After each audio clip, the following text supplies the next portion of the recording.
Question number 3 का जो है हमने ये पहला क्वेश्चन और दूसरा क्वेश्चन पार्ट कर लिया है। अब हम करेंगे तीसरा वाला पार्ट। ठीक है, चलिए शुरू करते हैं इसको भी।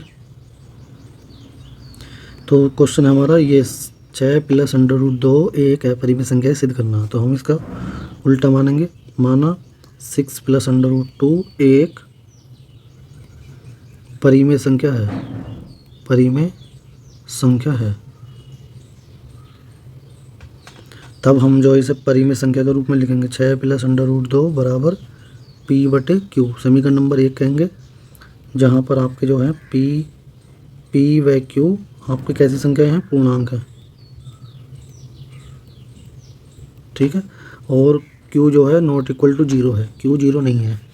और जो है इसके बाद में भी पी और क्यू एक के अतिरिक्त कोई और गुणनखंड नहीं रखते हो, भिन्न गुणनखंड, तो उसे लिखने की भी ज़रूरत नहीं है यहाँ पर। तब हम करेंगे क्या, समीकरण नंबर जो 1 है उसे लिखेंगे दोबारा 6 प्लस अंडर रूट 2 बराबर पी बटे क्यू। अब हम यहाँ से क्या करेंगे, अंडर रूट 2 की वैल्यू फाइंड करेंगे।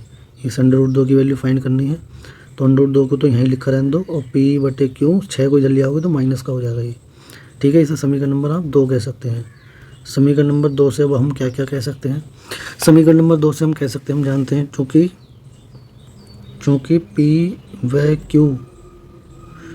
पी व क्यू एक पूर्णांक संख्याएं हैं, पी व क्यू पूर्णांक इंटीजर हैं आपके, पूर्णांक है, इसलिए पी बटा क्यू माइनस 6 एक परिमेय संख्या होगी, परिमेय संख्या होगी।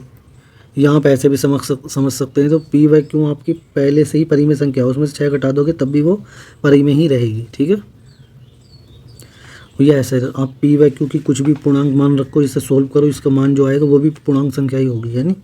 अब हम कह सकते हैं समीकरण नंबर 2 से, समीकरण 2 से ये इसके बराबर है, अंडर रूट 2 की वैल्यू, अंडर रूट 2 जो है इसके बराबर है, तो हम कह सकते हैं कि समीकरण नंबर 2 से अंडर रूट 2 भी एक परिमेय संख्या होगी, परिमेय संख्या होगी। परंतु हम जानते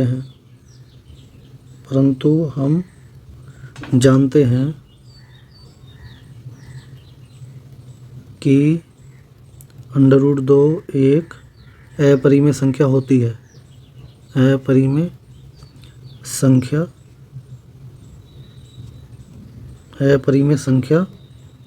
होती है,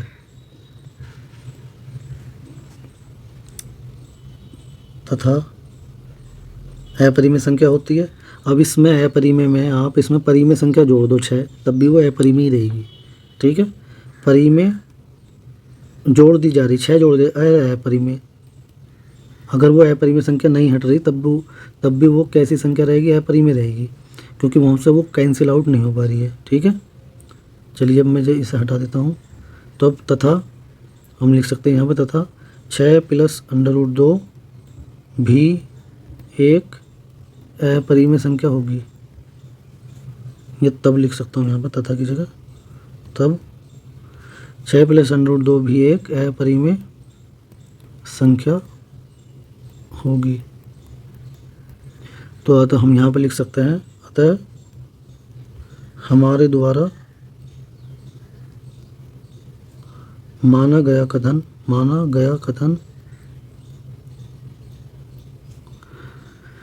गलत सिद्ध हुआ। ठीक है, अतः हम लिख सकते हैं, अतः 6 प्लस अंडर रूट 2 एक अपरिमेय संख्या है, अपरिमेय संख्या है।